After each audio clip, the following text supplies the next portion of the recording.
Vamos aplaudir mais uma vez a nossa igreja.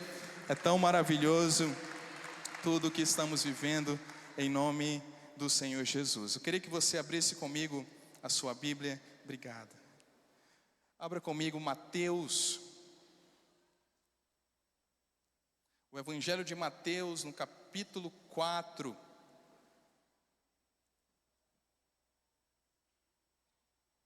Mateus, capítulo 4.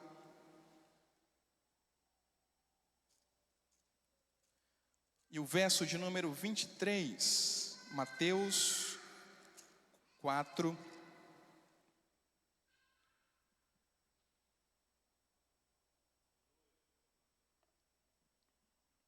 Mateus 4, 23.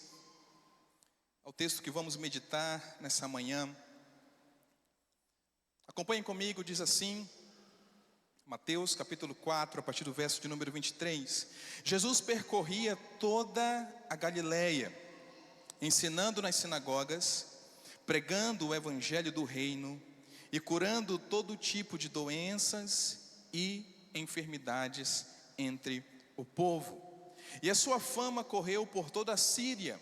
Trouxeram-lhe então todos os doentes acometidos de várias enfermidades e tormentos, endemoniados, epiléticos e paralíticos, e ele os curou. E da Galileia, de Decápolis, de Jerusalém, da Judeia e do outro lado do Jordão, numerosas multidões o seguiam. Feche seus olhos, Pai, essa é a tua palavra. Diante do texto bíblico, nós pedimos, fala conosco, Senhor, nos ensina nessa manhã, ministra nessa manhã no nosso interior a tua verdade, a tua boa palavra, que nessa manhã o nosso coração seja uma terra fértil para receber as Escrituras, para receber as tuas direções, a tua exortação, o teu ensino em nossas vidas. Não apenas o que queremos ouvir, mas aquilo que necessitamos da tua parte. Queremos, Senhor, estar nesse momento sensíveis à tua voz. Leva, Deus, a nossa mente cativa ao entendimento da tua palavra. Nós nos submetemos à tua palavra, Senhor. Tira agora toda distração, todo pensamento contrário. Queremos estar focados e atentos a tudo aquilo que o Senhor vai continuar ministrando a cada um de nós, no nome de Jesus. Amém, amém e amém. Queridos, o meu tema, eu estou continuando a pregação do domingo passado com o tema compaixão. Compaixão. No domingo passado nós tratamos a respeito da compaixão sobre aqueles a qual Jesus fez um clamor muito poderoso, dizendo: olha, a seara é grande, mas são tão pouquinhos, tão poucos os trabalhadores. Rogai, portanto, ao Senhor da seara para que mande trabalhadores à sua seara. Então nós falamos sobre a compaixão de trabalhar no reino de Deus, de termos compaixão para cuidarmos de pessoas, pregarmos o evangelho, cuidarmos da igreja do Senhor Jesus. E como foi tão maravilhoso aquilo que o Senhor moveu em nossas vidas, tanto no culto da manhã quanto no culto da noite. Até hoje tenho recebido dezenas e dezenas de pessoas procurando, dizendo: pastor, eu quero servir, me coloque em algum lugar, eu quero doar a Deus os meus dons, os meus talentos, eu quero ser um trabalhador nessa seara. Porque para trabalhar no reino de Deus, queridos, é preciso ter essa compreensão da compaixão. É impossível servir na igreja, é impossível ser um voluntário na igreja, é impossível pregar o evangelho, fazer um evangelismo, tratar de pessoas, se não tivermos compaixão para esse trabalho. É a compaixão, é a íntima compaixão pelo próximo, pelo ser humano, que nos leva a ser um trabalhador na seara de Deus. Na seara de Deus. Como falei no domingo passado, é importante frisar: 3 coisas movia o coração de Jesus em íntima compaixão. A primeira delas é quando Jesus olhava para uma grande multidão e ele via aquelas pessoas como ovelhas que não tinham pastor, pessoas que não eram cuidadas, pessoas que não eram alimentadas, pessoas que não eram apacentadas, e isso movia Jesus de íntima compaixão. A segunda coisa que movia Jesus de íntima compaixão era a fome física mesmo. Quando Jesus via pessoas, multidões famintas, com fome, desejando um pão, desejando comer um peixe, desejando beber algo, quando Jesus olhava as multidões famintas, isso movia Jesus de íntima compaixão. Não à toa, pelo menos 2 vezes, temos o relato da multiplicação dos pães e dos peixes, porque a íntima compaixão de Jesus gerava milagres para alimentar a multidão. Uma terceira coisa que movia Jesus de íntima compaixão eram os enfermos. Todas as vezes que Jesus via os enfermos, e a Bíblia vai dizer, nós acabamos de ler o texto aqui, que é considerada enfermidade na época de Jesus, até mesmo os endemoniados eram classificados como aqueles que estavam doentes, estavam mesmo doentes espiritualmente falando. Quando Jesus via as pessoas doentes, enfermas, sem médico, sem cuidado, ele se movia de íntima compaixão. E hoje eu quero me ater a esse ponto, a esse tema. Semana passada falamos da compaixão a respeito de ser um trabalhador no reino de Deus. E hoje eu quero falar sobre a compaixão sobre aqueles que enfrentam algum tipo de enfermidade. Leia mais uma vez comigo, Mateus capítulo 4, verso 23. Deixa aí sua Bíblia aberta. Mateus 4, 23 diz: Jesus percorria toda a Galileia, ensinando nas sinagogas, pregando o evangelho do reino e curando todo tipo de doenças e enfermidades entre o povo. Aqui mais uma vez, queridos, eu quero destacar nessa manhã a tríade do ministério do Senhor Jesus. O texto diz: Jesus percorria toda a Galileia, ensinando nas sinagogas. Jesus, ele tinha cada vez mais explícito o ministério do ensino. E eu quero frisar isso mais uma vez nessa manhã, porque isso era um destaque no ministério do Senhor Jesus. Se você for sempre observar a ordem que as coisas aconteciam, na maioria das vezes, não sempre, mas na maioria das vezes, pela manhã Jesus estava ensinando nas sinagogas. Depois que ele saía do seu ensino, ele ia para as multidões e pregava o evangelho. E depois que ele pregava o evangelho, ele curava os enfermos. Essa era a tríade do ministério de Jesus. É que o texto diz, no ponto inicial do verso 3, que Jesus ensinou nas sinagogas. Jesus ensinou nas sinagogas. Em Israel só havia um templo, o templo de Salomão, mas haviam inúmeras sinagogas em toda Israel. Qualquer povoado, qualquer vilarejo onde houvesse 10 judeus legítimos, ali era aberta uma sinagoga. Sinagoga no grego significa uma reunião ou lugar de reunião.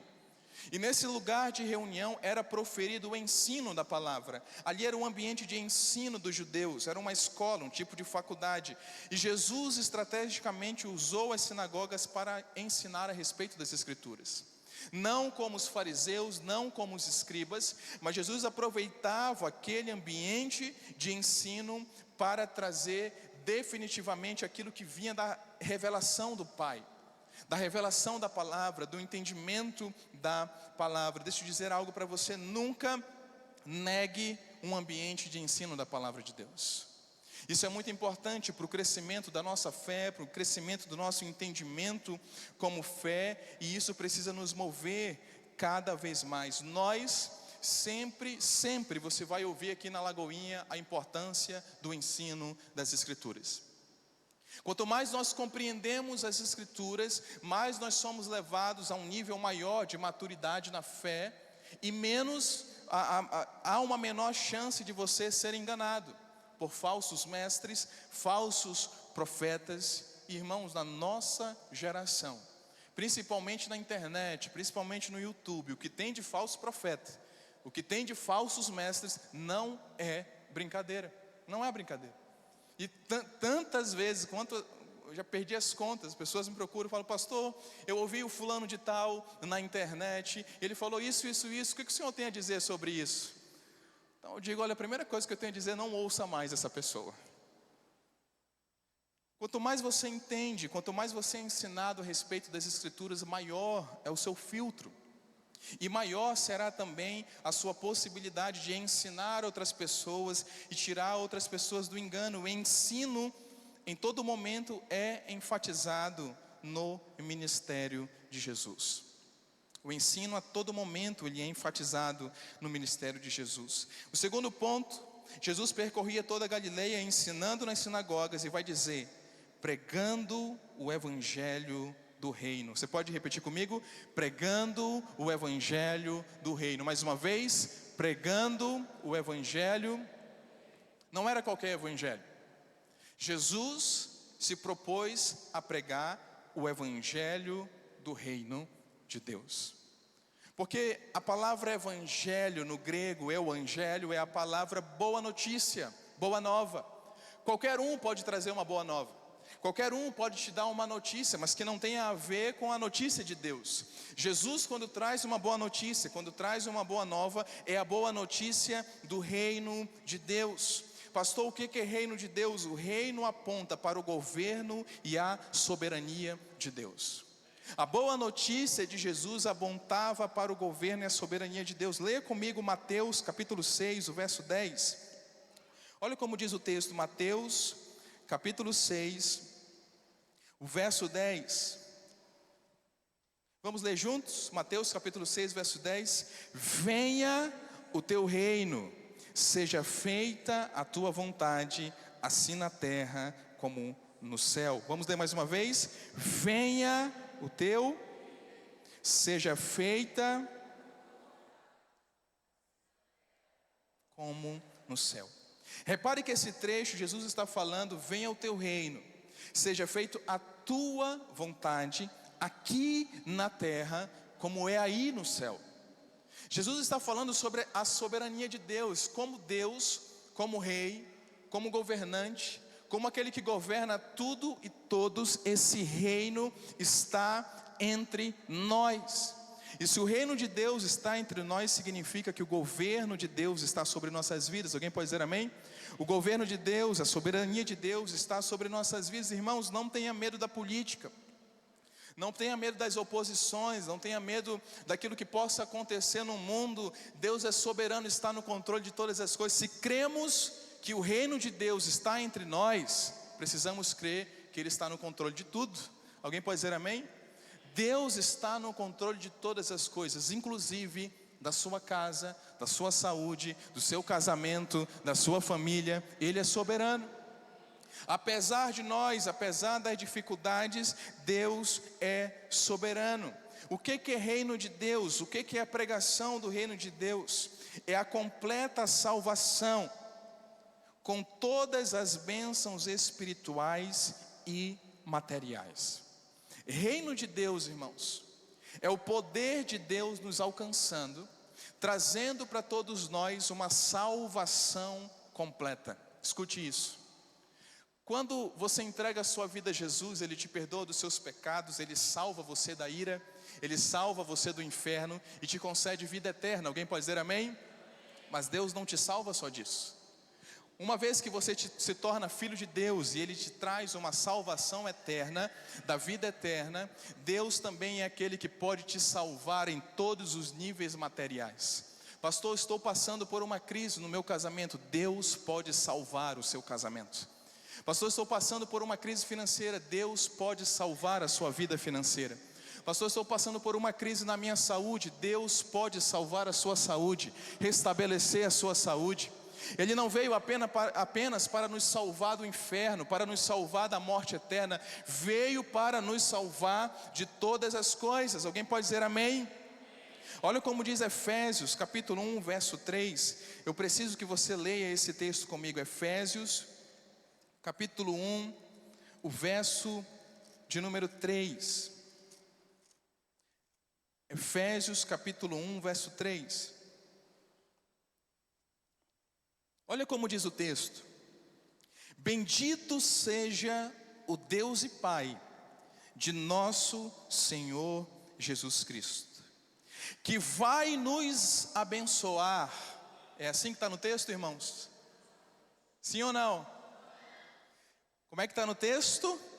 Que nos abençoou com todas as bênçãos espirituais nas regiões celestiais em Cristo Jesus.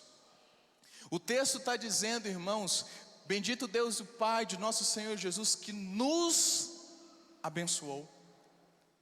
Como nós cantamos aqui esse louvor tão lindo, não vim atrás de bênção. Jesus não deve nada para mim, irmão. Você não pode sair de casa pensando, eu vou no culto atrás de uma bênção. Você não pode, porque a Bíblia nos ensina que Ele já te abençoou, em nome de Jesus. Você já é abençoado, a sua vida já é abençoada, o seu casamento já é abençoado, a sua vida financeira já é abençoada, a sua vida espiritual já é abençoada. Pastor, mas por que eu não vivo isso? Possivelmente porque você ainda não entendeu isso. Você só, palavra de Deus, irmãos, aprenda isso. Na palavra de Deus, você só desfruta daquilo que você conhece. Se você não conhece, você não desfruta. Porque a sua fé não vai ser gerada nesse ambiente.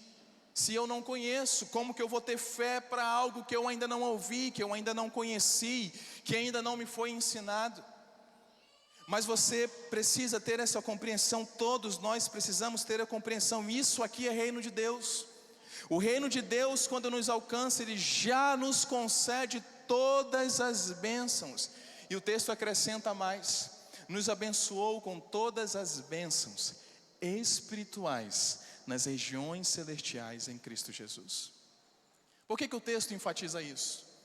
Porque definitivamente, irmãos, uma vez que somos filhos de Deus, novas criaturas, tudo o que Deus tem para nós é gerado espiritualmente falando, é gerado no Espírito, é gerado no nosso interior, é gerado debaixo de oração, é gerado debaixo de uma atmosfera espiritual. Quando nós pensamos em algo, sonhamos em algo, desejamos em algo, nós não podemos chegar e já gerar no físico, porque não vai acontecer. Tudo que Deus mostrar para você, tudo que Deus apontar para você, tudo que Deus falar para você, precisa ser gerado no reino espiritual, porque é lá que a bênção acontece. E uma vez que no reino espiritual aquilo foi gerado, abençoado, se materializa no campo material, no campo físico de nossas vidas. E dessa forma nós vemos o agir de Deus, o poder de Deus, porque espiritualmente já foi gerado. Irmãos, Paulo vai falar muito sobre isso. Só entende o espiritual aquele que é espiritual. Não podemos fugir dessa realidade. Portanto, você definitivamente nessa manhã não veio atrás de bênção, porque você já é abençoado em nome de Jesus. Você vai dizer para quem está do seu lado, você já é abençoado em nome de Jesus, com todas as bênçãos espirituais nas regiões celestiais em Cristo Jesus. Quando eu aprendo isso, eu desfruto disso. Pastor, eu quero viver esse reino. Eu quero viver e desfrutar de tudo isso. A igreja é a porta de entrada para o reino de Deus. Só vive, irmãos, o reino de Deus quem é igreja de Jesus. Não é possível viver as bênçãos, a soberania de Deus, o governo definitivo de Deus, sem ser igreja. A porta para o reino de Deus é a igreja de Jesus. Alguém é igreja aqui? Alguém pode dizer amém? Então o reino de Deus está disponível a você, meu irmão. O reino de Deus está disponível para a sua vida. Tome isso no seu espírito, tome isso na sua vida em nome de Jesus. Eu quero voltar para Mateus 4, 23, onde eu quero destacar um pouco mais a respeito do terceiro ponto do ministério de Jesus. Mateus 4, 23 diz: Jesus percorria toda a Galileia, ensinando nas sinagogas, pregando o evangelho do reino, e agora ele diz, e curando todo tipo de doenças e enfermidades. Jesus se compadecia e se movia de íntima compaixão aos enfermos. E o texto diz que ele curou todas as doenças e todas as enfermidades. Irmãos, não há nada na Bíblia que não seja intencional. Não há nada na Bíblia que foi, isso aqui aconteceu por acaso, escreveu por acaso, tropeçou e escreveu. Olha o que o texto diz sobre a cura. Final do verso 23, e curando todo tipo de doenças e enfermidades. O texto não diz que Jesus curou todo mundo, todo mundo que estava doente, Jesus curou. Não, o texto dá uma ênfase, ele curou de doenças e curou enfermidades. O que isso significa? Além de Jesus se mover em íntima compaixão, ele curava doença e enfermidade. Essa palavra aqui, doença, no grego, é a palavra malakian, que significa uma doença simples ou temporária.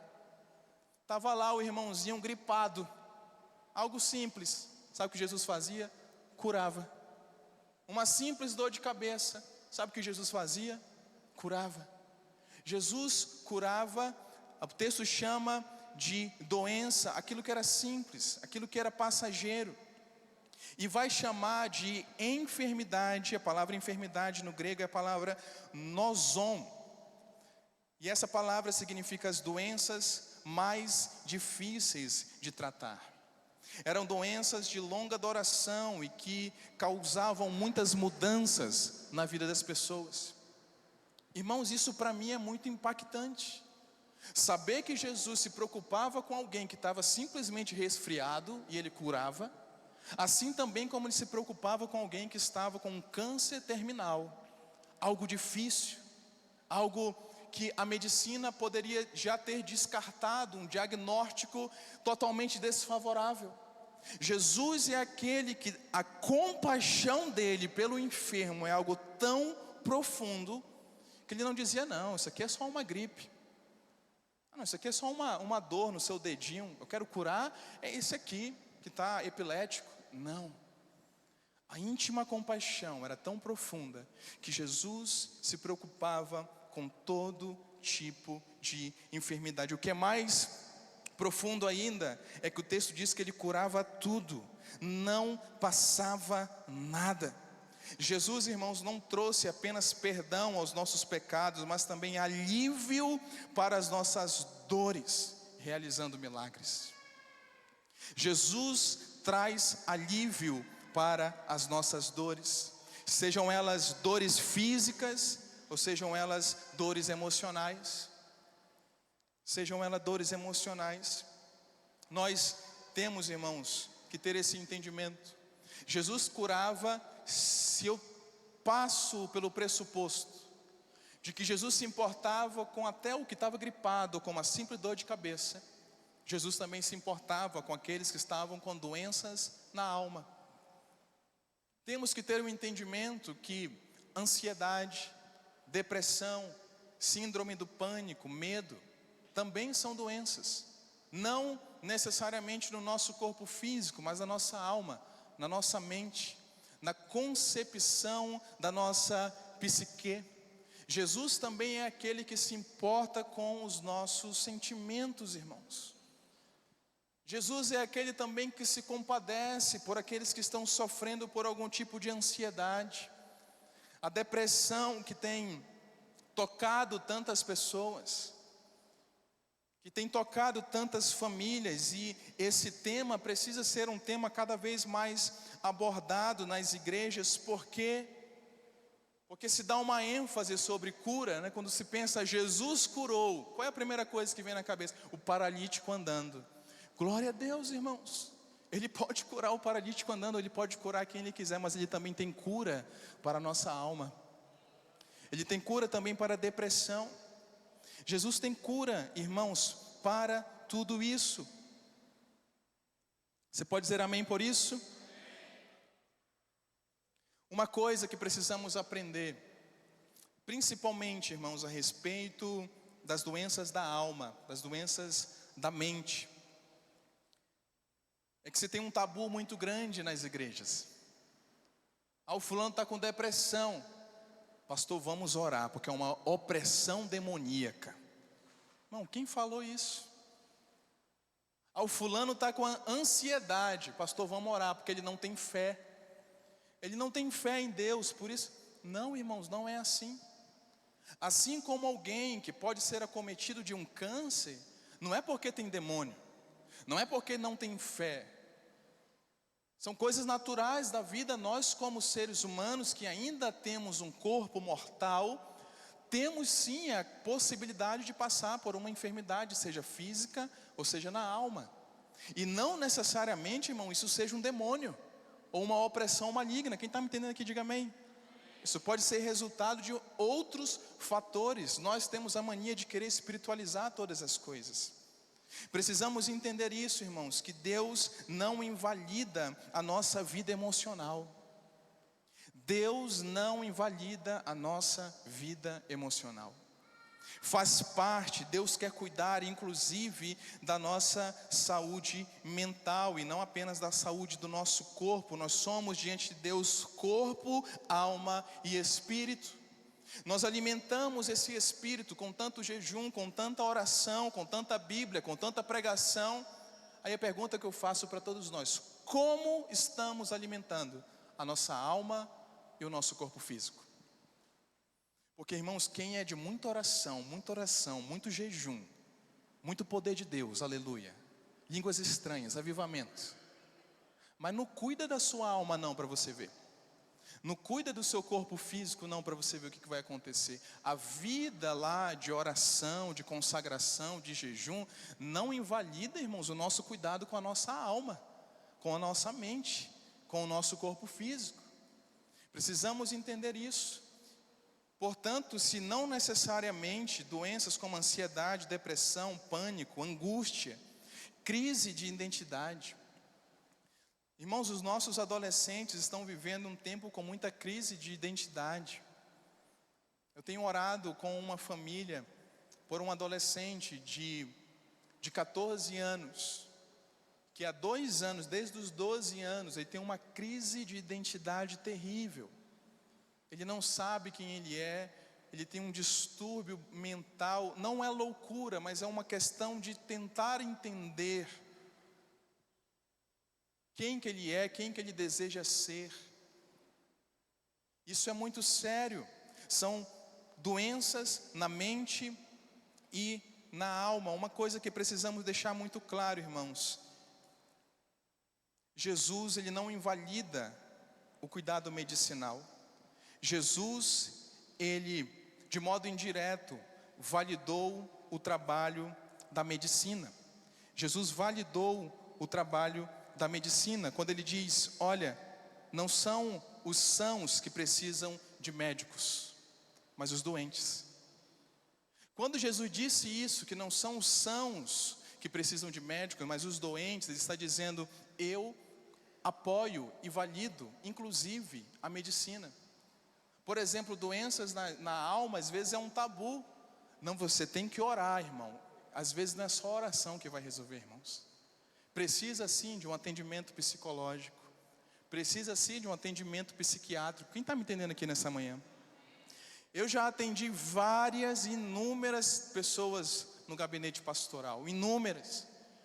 Que vieram comigo, relataram o seu problema. E eu falei para essas pessoas: olha, eu vou continuar orando por você.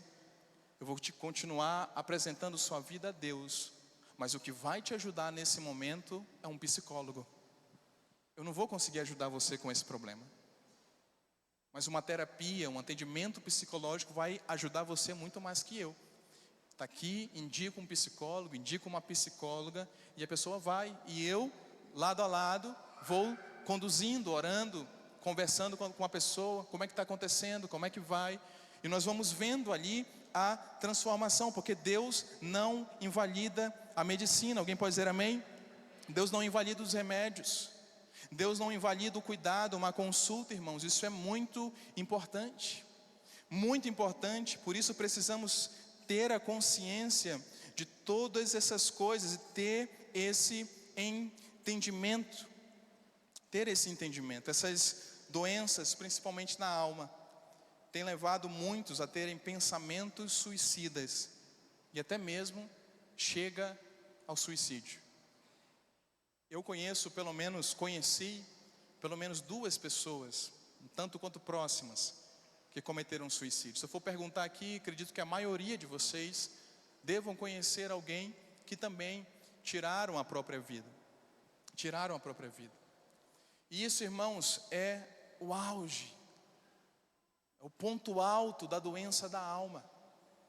Quando a pessoa, de tanta angústia, de tanta dor, de tanta luta interna, ela não aguenta mais nem um dia e ela tira a sua própria vida. Aí tem aqueles que chegam, às vezes, com a familiar, né? Poxa, que pena, né? Foi direto para o inferno. Não há nada, biblicamente, irmãos, que diga que quem tira a sua própria vida vai para o inferno. Não há nada que diga isso. Ninguém tem autoridade de determinar quem vai para o inferno ou não. Não há nada na Bíblia que diga que quem comete suicídio vai para o inferno. Nada. Ninguém pode falar isso. A Bíblia não nos respalda. Essa é uma falsa teologia e um falso ensino. Tirar a própria vida, é óbvio, é um ato pecaminoso. Mas quantas pessoas já morreram em uma vida de pecado? Quantas pessoas estavam em um adultério e acabaram morrendo? Quantas pessoas estavam debaixo de uma mentira e acabaram morrendo? Quantas pessoas estavam roubando e acabavam morrendo? Nós não podemos decretar se essa pessoa foi para o inferno ou não, porque a misericórdia e a graça de Deus, irmãos, é algo que nós não conseguimos dimensionar, que nós não conseguimos entender. Pastor, mas o último ato de vida dela foi um pecado. Ela cometeu suicídio. Então a última coisa que ela fez na vida foi pecar. Ora, irmãos, então quer dizer que a nossa salvação está condicionada à minha obra? Se eu estou em santidade e morrer, aí eu vou para o céu. Mas se eu cometo algum erro e morrer, aí eu vou para o inferno. Não é a nossa obra, irmãos, que vai determinar a nossa salvação. É o poder de Deus. É Cristo Jesus que nos salva. É Ele que nos salva. Nós não temos poder de determinar. É Ele que determina em nós a sua salvação. Se Ele determinou em você essa salvação, você é salvo em Cristo Jesus. Você tem vida eterna em Cristo Jesus. Alguém pode dizer amém aqui? Mas nós, como igreja, irmãos, precisamos ajudar as pessoas ao ponto de evitar que isso aconteça, de evitar que um suicídio aconteça, que uma morte inesperada, que a paralisação de uma vida, de pessoas, de adolescentes, de jovens, de idosos, para que não chegue a esse ponto de tirar a sua própria vida, porque o texto de João, capítulo 10, verso 10, leia comigo. Evangelho de João, capítulo 10, o verso de número 10, vai dizer: o ladrão vem somente para roubar, matar e destruir, mas eu vim para que tenham vida e a tenham em abundância. Alguém pode dizer amém aqui? Jesus veio nos dar vida, queridos, vida. Não é o plano de Deus a nossa morte, seja ela física, seja ela espiritual, seja ela emocional. Se há algum tipo de morte na sua vida, não é o plano de Deus. O plano de Deus é trazer vida, inclusive para as nossas emoções, inclusive para os nossos pensamentos, inclusive para a nossa alma. Alguém pode dizer amém aqui, queridos? Jesus veio para nos trazer vida. Eu lembro, eu tinha 22 anos, eu estava no meu último período da faculdade. Olha isso, irmãos. Depois de 4 anos ali, no último período da faculdade, os 6 últimos meses, eu acordava, e sabe o que eu sentia? Sono. Aí eu não ia trabalhar, de tanto sono, passava o dia inteiro dormindo, aí chegava a hora de ir para a faculdade. Aí sabe o que eu fazia? Dormia. Aí eu dormia à tarde e a noite toda. Acordava no outro dia, sabe como é que eu estava? Com sono. Aí eu dormia, e isso se estendeu por 1 mês. Aí eu falei, tem alguma coisa errada. Agora eu vou acordar para almoçar, porque eu não comia. Aí eu acordava, almoçava e voltava a dormir. Não tinha ânimo para nada. Eu levantava no domingo à tarde, ia no culto. Se me perguntar o que aconteceu naquele tempo na igreja, eu não sei, irmãos. Que eu ia, sentava, levantava, voltava para casa e dormia. São sintomas graves de uma depressão muito profunda. No final ali de 5, quase 6 meses, vivendo assim, eu não tinha informação, eu nunca tinha me aprofundado a respeito da depressão.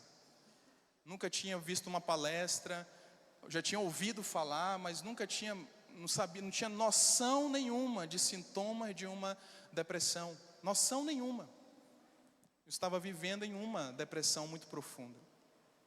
No final desses 6 meses, eu não consegui recuperar as matérias e eu reprovei no meu último período da faculdade. Agora imagina, eu já estava daquele jeito. Aí depois de 4 anos, reprovei no último período. Tinha que apresentar TCC, fiz um TCC de qualquer jeito, não deu certo. Eu lembro que um dia, perto de dezembro, já perto do Natal, eu orei, consegui levantar. Eu só lembro que eu não sei como, eu me coloquei de joelhos e falei: Deus, eu não sei o que está acontecendo comigo. Eu não tenho ânimo, eu perdi o meu emprego, eu perdi a minha faculdade.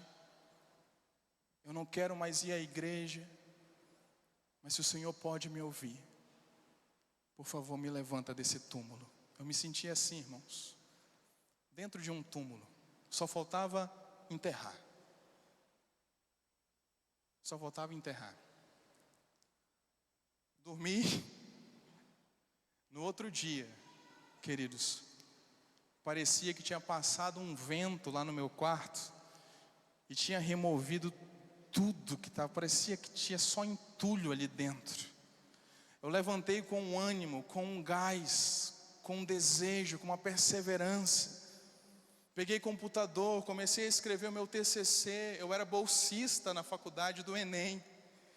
E no Enem, quem já foi bolsista sabe, você não pode reprovar uma matéria, senão você perde a bolsa. Eu reprovei em todas. Aí sabe o que eu fiz? Me preparei, fiz o Enem de novo no ano seguinte, passei de novo, recuperei a bolsa, voltei para a faculdade, concluí o TCC, apresentei. Depois de muito tempo, eu estava assistindo uma palestra sobre depressão. Os 5 principais sintomas. E eu apresentei todos eles naqueles 6 meses. Eu estava com uma depressão muito profunda e eu não tinha noção do que eu estava passando. Mas eu fui curado. Num dia, que eu nem sabia o que eu estava vivendo, eu disse: Deus, me ajuda. E só depois eu entendi que eu havia sido curado. 6 meses. Irmãos, eu sei o que é ter uma depressão. Eu nunca tinha falado isso para a igreja. Eu sei o que é estar afogado numa angústia, num desânimo, numa ansiedade. Não está acontecendo nada, mas a ansiedade está aqui batendo. Meu Deus do céu. Quantas vezes havia orado por pessoas, as pessoas eram curadas, mas agora eu estava ali doente, jogado naquela cama. E o poder de Deus, irmãos, se eu soubesse, certamente eu teria procurado um psicólogo, um psiquiatra, porque a nossa fé não invalida a medicina. Você pode dizer amém? Não tem problema nenhum ter um psicólogo, não tem um problema nenhum, não tem problema nenhum. Mas deixa eu dizer algo para você: o reino de Deus traz cura para todas as enfermidades. Seja uma enfermidade, uma gripe, uma dor de cabeça, ou seja uma depressão profunda, existe cura da parte de Deus para nossas vidas. Ansiedade, depressão, síndrome do pânico, medo, e até mesmo a enfermidade física.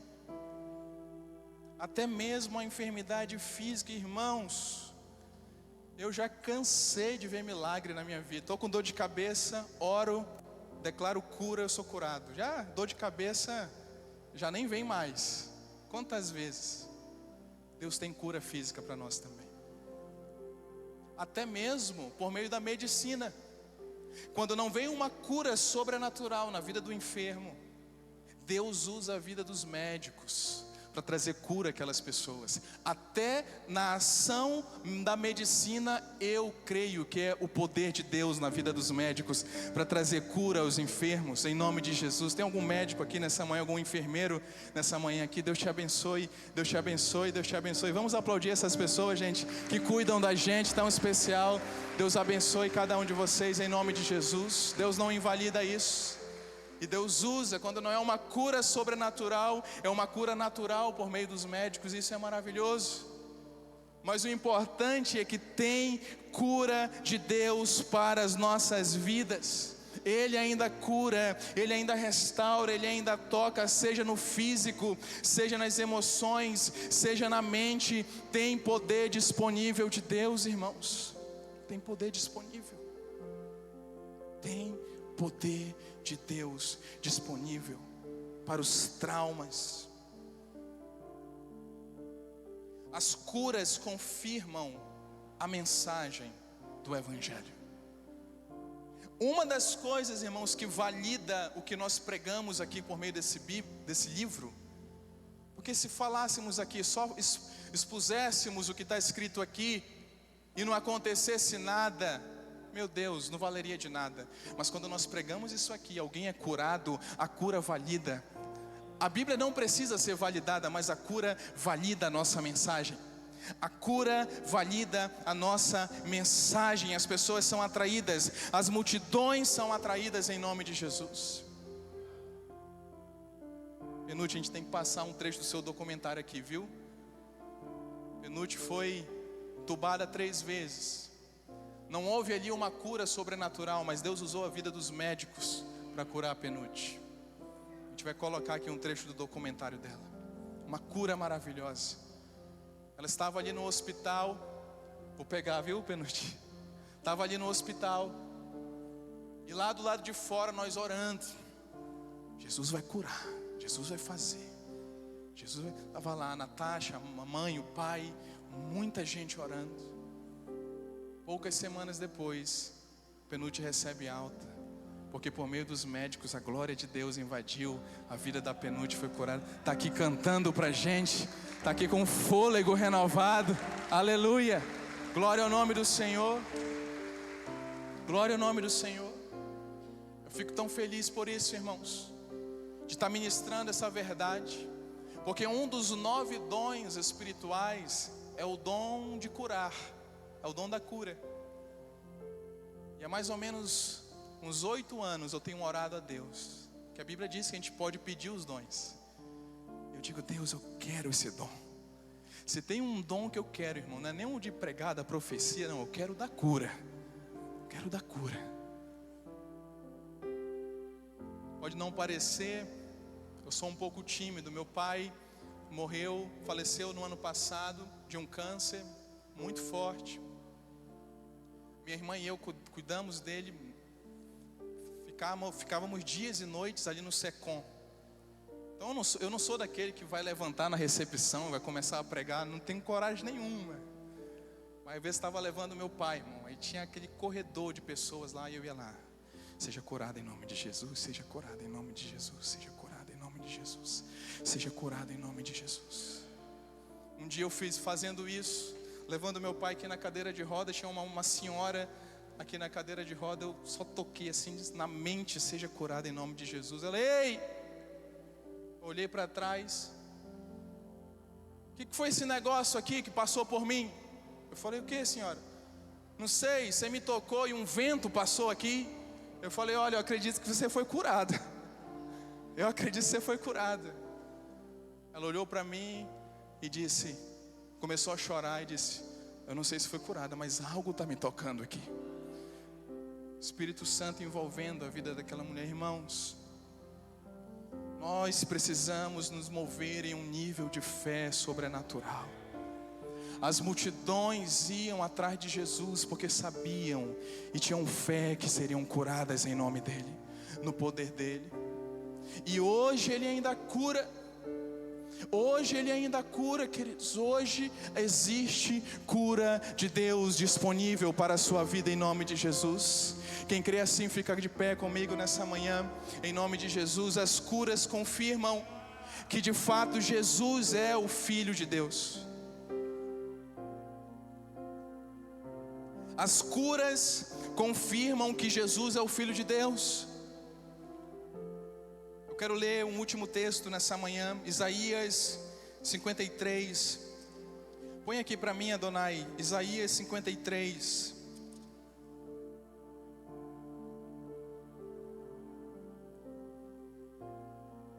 Cadê a Carla? Está aqui a Carla. Levanta a mão aí, Carla. Queridos, a Carla veio lá de Jundiaí com a família. Uma depressão profunda tocou a vida dela também. Muito profunda. Sabe o que ela fez? Saiu do quarto e disse: vou servir na igreja. Pastor, o que tem para eu servir ali? Pastor, tem aquela câmera ali, ó. Tinha uma câmera no meio da igreja. E ela ficava lá servindo. Na pandemia fazia marmita para entregar para as pessoas. Quando ela deu por si, o ânimo voltou, a graça de Deus veio, foi curada em nome de Jesus, foi restabelecida, servindo o corpo, servindo a igreja, se compadecendo. Ela deveria ter recebido mais compaixão, mas ela, se compadecendo, também foi curada e restaurada em nome de Jesus. As curas confirmam que Jesus é o Filho de Deus. Isaías 53, verso 4. Desculpa, 53, Isaías 53, verso 4. Certamente Ele tomou sobre si todas as nossas enfermidades, e as nossas dores levou sobre si, e nós o reputávamos como aflito, ferido de Deus e oprimido. Verso seguinte: mas Ele foi transpassado por causa das nossas transgressões e esmagado por causa das nossas iniquidades. O castigo que nos traz a paz estava sobre Ele, e pelas suas pisaduras fomos curados de todas as enfermidades. Em Cristo Jesus, o nosso Senhor. Aleluia. Ele levou. Por que podemos ser curados? Porque Ele levou na cruz. Estava lá na cruz, queridos. Todo câncer, toda dor, todo trauma, toda depressão estava na cruz, todo medo estava na cruz, toda ansiedade estava na cruz, tudo aquilo que era de enfermidade estava sobre a cruz de Cristo. As curas confirmam que o reino de Deus está entre nós. As curas confirmam que o reino de Deus está entre nós. Antes de cantarmos, queria que todos fechassem os olhos, porque esse ambiente está tomado por uma presença de cura. Eu posso sentir isso aqui essa manhã. Se você tem alguma enfermidade, você puder colocar sua mão nessa enfermidade, você vai fazer isso agora. Se você não puder colocar a mão, você vai colocar a mão no seu coração. No seu coração. Ou quem sabe tem alguém doente lá na sua casa, vai ser curado em nome de Jesus. Coloque a sua mão no seu coração. Feche seus olhos. Feche seus olhos. Comece a dar glórias a Deus. Comece a adorar Ele nessa manhã. Diga a Ele: Jesus, Tu és poderoso, Tu és grande. Levante a sua voz em adoração. Levante a sua voz em adoração. Diga a Ele: glórias a Deus, glórias a Ti. O Senhor é Deus, o Senhor é poderoso. Isso, levante a sua voz, Lagoinha. Enquanto você o adora, a cura de Deus, a cura de Jesus pega você nessa manhã. A cura física, Pai, em nome e na autoridade do Senhor Jesus, nós damos uma ordem: toda cura, toda enfermidade física, sai agora em nome de Jesus. Sai agora toda dor em nome de Jesus. Ajusta, Senhor, ajusta a coluna. Tira, Senhor, todos os nódulos. Sai agora. Saia agora todos os nódulos, doenças na garganta, saia em nome de Jesus. Eu declaro garganta restaurada, gargantas restauradas, saia todo nódulo em nome do Senhor Jesus. Saia em nome de Jesus. Eu declaro úteros frutíferos, úteros restaurados em nome de Jesus. Úteros que darão frutos, úteros que darão filhos em nome do Senhor Jesus. Sai agora toda dor nos ossos. Restaura, Senhor, ossos que foram abatidos. Restaura agora ossos, órgãos, todo tipo de órgãos que estão enfermos. Declaramos cura em nome de Jesus. Em nome de Jesus, há poder no nome do Senhor Jesus. Pai, toca nos olhos. Pessoas com enfermidade nos olhos nessa manhã sejam curados em nome de Jesus. Recebam um toque do Espírito em nome de Jesus. O sangue do Senhor Jesus nos pés, nos joelhos, no estômago. Pai, em nome do Senhor Jesus, liberamos nessa manhã uma palavra de cura física na autoridade do nome do Senhor Jesus. Em nome de Jesus. Pai, em mesma fé e na mesma convicção de que aquele que cura toda sorte de doenças e enfermidades pode curar doenças físicas como emocionais. Pai, cura agora todo aquele que sofre de ansiedade. Sai agora toda ansiedade. A palavra de Deus para você é: não andeis ansiosos por coisa alguma, antes buscai o reino de Deus e a sua justiça, e todas as demais coisas lhes serão acrescentadas. Saia toda ansiedade, saia toda depressão em nome de Jesus. Remove, Senhor, todo medo, saia toda angústia, saia todo trauma, Senhor, traumas da infância, traumas da mente, saia em nome de Jesus. Pai, libertação, quebra, Senhor, quebra em nome de Jesus, desfaz, Senhor, todos os laços, todos os nós. Eu vejo nessa manhã laços como os laços sendo desfeitos, como pessoas que estavam amarradas, aprisionadas, presas na mente, presas no espírito. Se você entende isso, se você acredita que isso é para você, diga: é para mim. Laços estão sendo desfeitos, nós estamos sendo desfeitos. Pessoas estão sendo, em nome de Jesus, liberadas nesse momento. A sua mente está liberada, a sua alma está liberada, o seu corpo físico está liberado em nome de Jesus, em nome de Jesus, em nome de Jesus, em nome de Jesus, em nome de Jesus. Levante as suas mãos, comece a agradecer a Ele. Diga: Jesus, obrigado por essa cura. Obrigado pela cura, agradeça a Ele por essa cura, agradeça a Ele em nome de Jesus. Ouço seus passos, sim, Ele vem com o seu nome. Não temerei, sinto seu fogo queimando aqui. O Rei chegou, ouço seus passos.